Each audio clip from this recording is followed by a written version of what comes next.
Hello and welcome back to another episode of A Tanker's View with me, Zero Option. I'm definitely coming to this party late, but unlike everyone else who jumped on the old German engineering bandwagon 10 minutes after the announcement dropped, and it's time for A Tanker's View of the KF-51 Panther.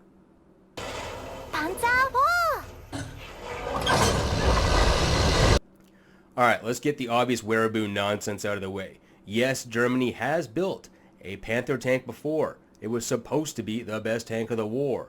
At least that's what all those self-important blowhards and all the wearaboos keep telling you. But on paper and reality are two different things. The original Panther tank was overambitious, overweight, and over-engineered. And, well, had a habit of breaking down after 50 kilometers, or less than a tank of gas. And not even looking at the obvious ethical standards and laughable quality controls of late war Germany, it was a dismal failure. If you want to know more about the Panther paradox, look at the Laser Pig video. It's a lot better, and it does a whole lot better pointing out the gaping flaws in wearaboo logic than I ever do. Anyway, in conclusion to this history lesson, let's hope the new Panther tank can shake the curse of its forebear. It certainly couldn't do any worse. Anyways, moving on to the good stuff. KMW Rheinmetall at the Eurosatory Arms Show in Europe unveiled its newest, latest, and greatest multi-ton murder boner. The former tanker in me was obviously quite curious. Was this going to be something new or another iteration of the Leopard 2 like the A7? Well, given what current generation tanks are at the limits of their ability to accept modification and modernization, and at first glance a few things really stand out about this tank. The first is the most obvious. It really looks like a Leopard 2. And so I was understandably quite disappointed. But maybe it was just an upgraded L2 chassis that had a new turret slapped on it. Nothing could be further from the truth, allegedly, after looking through the specs.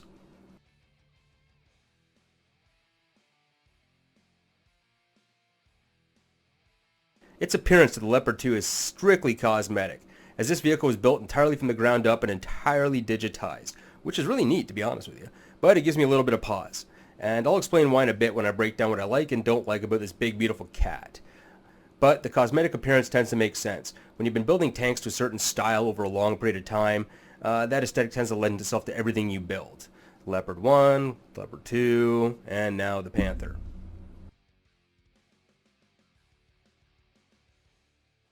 Now, into the meat and potatoes of this argument.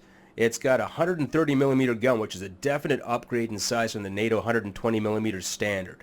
It's got a 6.4 kilometer range, which is damned impressive, and it offers a definite advantage in first strike capability. When it's tank-on-tank fights, armor really doesn't matter. It's he who shoots first wins, almost every time. And this increase in ammo size has really necessitated the use of adding an autoloader into the system, although the turret allegedly maintains the ability to hold 4 crew. Now, anyone who's watched my videos in the past knows how I feel about autoloaders. I kind of still feel that way, and I'm a little iffy on autoloaders still, and until I see this one in action, well, not that I ever will, but if I ever do. But instead of the standard style of autoloader which is seen on Russian tanks, which is that cyclic bastard at the bottom of the turret, looks like a revolver or like an old Pan magazine. This one appears to be based in the rear of the turret and loads the shells linearly, which is a little bit different than the multi-angular, multi-arm atrocity that is that Russian autoloader. Anywho, moving on, although it's not mentioned the gun can be manual loaded in emergencies, it is fairly likely, but I'm betting it would be pretty severely difficult. 120mm rounds are heavy and long enough, especially like actual live ammunition. And although 130mm doesn't seem like much of an increase, when you factor in that like increases all the way up and makes the round bigger, it could easily add an additional, 10 to 15 kilos to the round, which slugging those into the breech could get tiring real quick, if not outright dangerous if the turret is really cramped. So the coax has been upgraded to the 50 BMG from the 7.62, so it's like the M1 Abrams now. So that's got to be another huge range advantage, especially when engaging soft targets, because your regular coax 7.62, yeah, it's supposed to be good to like 1,200 yards, but at that point you kind of arcing the bullets in and it's got a beat and zone. It's not very accurate. 50 BMG can lay down a pretty good cone of fire out to 2,000 yards fairly reliably. Now, on top of that, she's got a 7.62 turret pre-mounted, automated on the rear of the turret for point defense.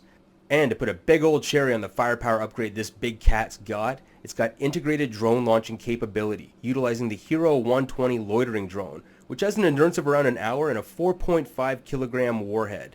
This seems to be integral as part of the new TAP system, or Top Attack Protection System, which is engineered to defeat ATGMs, which really have been the bane of all current contemporary tanks currently engaged in acts of utter stupidity and brutality in Eastern Europe. Get fucked, Putin.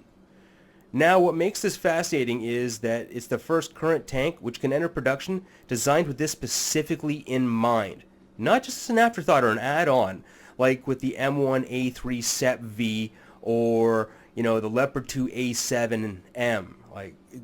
It's not just an add-on. This is designed from the outset to have this integrated into the tank and be part of the system, which is rather forward-thinking. The incorporation of loitering drones gives this tank not only a built-in forward-time real recon element, which is huge to crews on the ground who need to be able to see what they're shooting at to hit first, kill first, and survive. That's a huge upgrade in survivability. But it's got the ability to provide top-down protection in urban areas and built-up environments, which tanks will invariably find themselves in despite their intended purpose. Because despite a tank's real intended purpose, secondary role is always in support of the infantry inside pacification operations.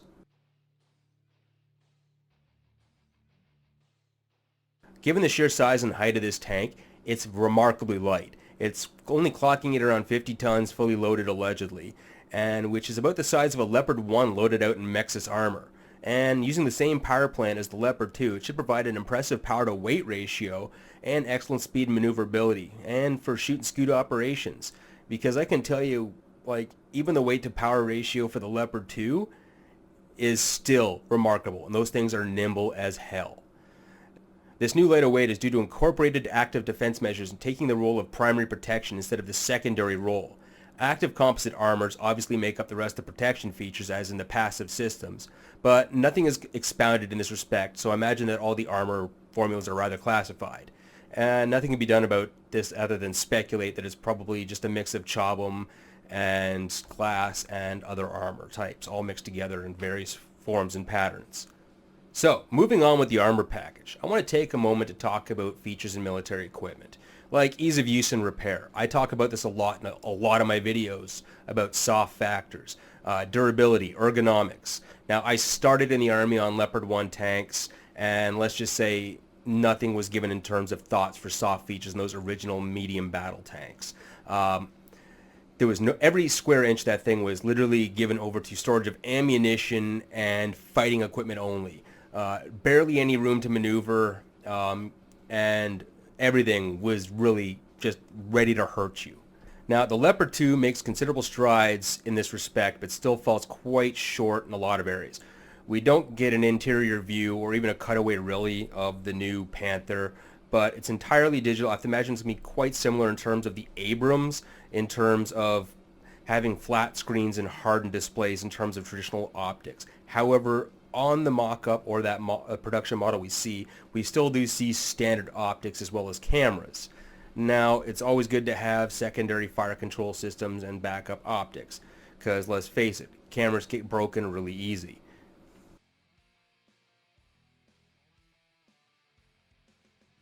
Now, at least on this tank, which makes the crewmen and me really happy, they took track maintenance into account. You can see the side skirts on this thing. They are high enough up that you can still work on the track, tighten the track, tension it, fix the end connectors, center connectors, and still have the armor low enough that actually it does protect you.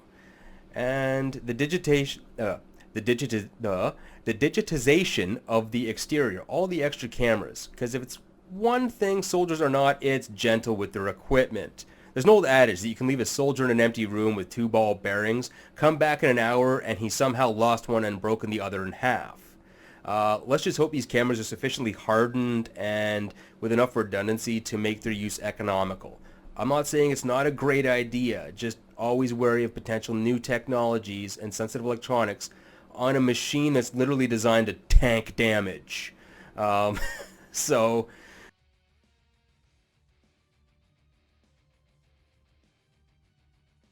realistically, there is no hard specs about this beast, and we're not going to see anything really definitive in the near future. I do really believe that this tank represents the future of main battle tanks and the dual role they'll be likely tasked with in the future, not only engaging and destroying enemy armor, but providing infantry support in urban operations and built-up areas. And it looks like the truly future of massed armor battles will be something really few and far between, and likely the exception in the near future and not the rule. On top of that, tanks are likely to be deployed in smaller numbers and smaller groups in the foreseeable future, especially to prevent offset potential resource loss against massed anti-tank guided missile attacks and attacks from hidden infantry, IEDs, and the like. If we learn more about this tank in the future, I'll definitely make another video covering it. Heck, if you want to see where I think this thing stands up against, say, the T-14, let me know in the comments down below, and I'll make it happen. Especially now that I've got Supreme Commander, and I can do a little bit of machinima, tank work with it. And don't forget, if you like what I do here, don't forget to hit that like button, hit the subscribe button, and with that, guys, I will see you on the next battlefield.